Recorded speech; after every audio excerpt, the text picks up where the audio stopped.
The Umbrella Academy started out at about 10 miles per hour up until episode 7 or so, and then it decided to put the pedal to the metal.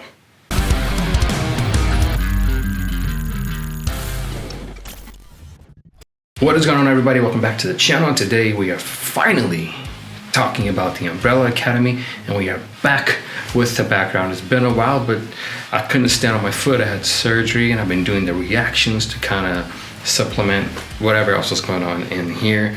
So we're back to doing the reviews like they're meant to be done. Like I said, the Umbrella Academy was really slow up until episode 6 or 7, to where it really started to develop the main plot. I mean, it's in the beginning they kind of gave you an idea about what's going on, but then it really sort of expanded, and like I said, put the pedal to the metal.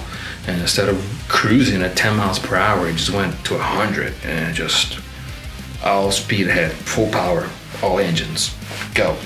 And I almost gave up on it. And to be honest, I watched episodes 1 and 2 a year ago, and then I rewatched them 6 months ago, and then I rewatched them again, and then I was able to kind of keep going with it. But I almost gave up on it because, like I said, it started slow.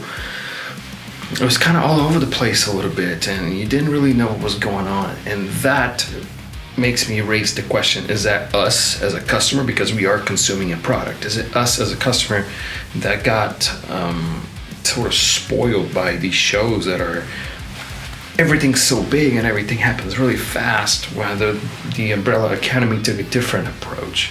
It built things up very slowly, and then it just erupted. We got some big names in the cast. We got Elliot Page, which does a fantastic job of playing Vanya. I've always liked Elliot Page as an actor. Back when he did characters like Juno, and they kind of said that Ellie was based on Ellen Page. Anyways, there's some other good names in this as well. You might have recognized some of them, like from Game of Thrones, for example. The Umbrella Academy sort of revolves around a story where 43 infants born in 1989 possess some kind of mystical power, some sort of superpower. And this philanthropist, Mr. Reginald Hargreaves, ends up adopting 7 of them.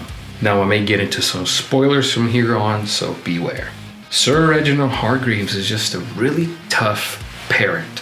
He has some really tough regimens, training regimens for them to develop their powers, especially when it comes to Vanya, where she's just kind of left alone and segregated from the rest of the cast for most of her childhood, which kind of leaves them to resent not only each other, but also their adopted father. And it wasn't until the death of one of them that they kind of disbanded and just kind of went on about their lives. And it wasn't until later on, until they're about 28, 29-ish, that they kind of come back together, and that's when things get really interesting. You kind of get to see what the powers of some of these characters are here and there.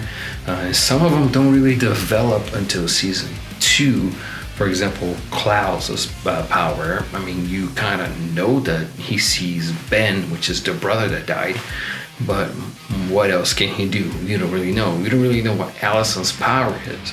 We don't really get to see what Vanya's powers is until the very last 2 episodes.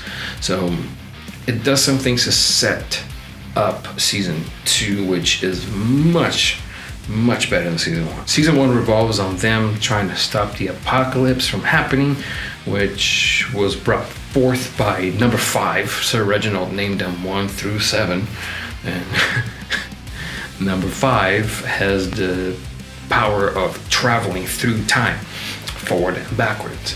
As a rebellious sort of way of doing things, number 5 ended up jumping too far forward into the future, where he sees a world post-apocalypse. And he is stuck there forever, for decades, until he finally figures out a way to jump back in time. That is through the Temps.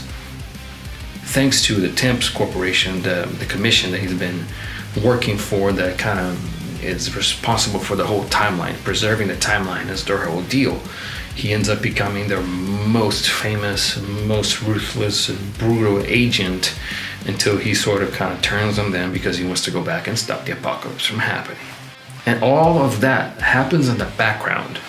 You see them send out a couple of agents to try to kill number 5 from stopping him from messing with the timeline.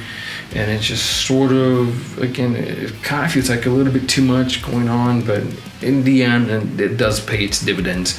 And it turns out to have a very good season finale for season 1, leading up to season 2, which, like I said before, it was way better than season 1. Season 2 starts off with them in the 1960s, through a time jump once again, because of number 5.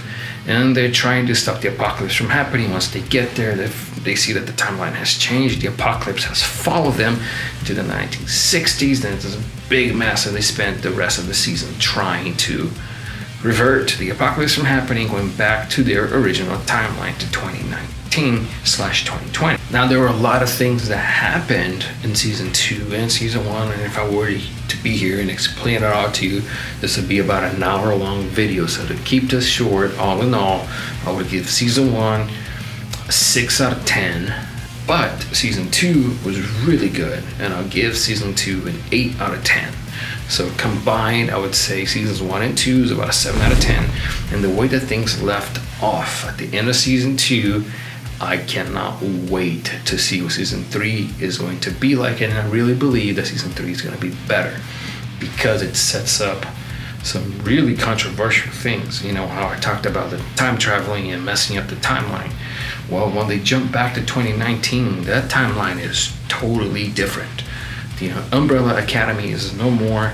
It's the Sparrow Academy. So Reginald was completely aware that they were going to show up eventually in 2019, and he has a different team, completely different team, and the leader is Ben. Ben is alive. So this is really interesting.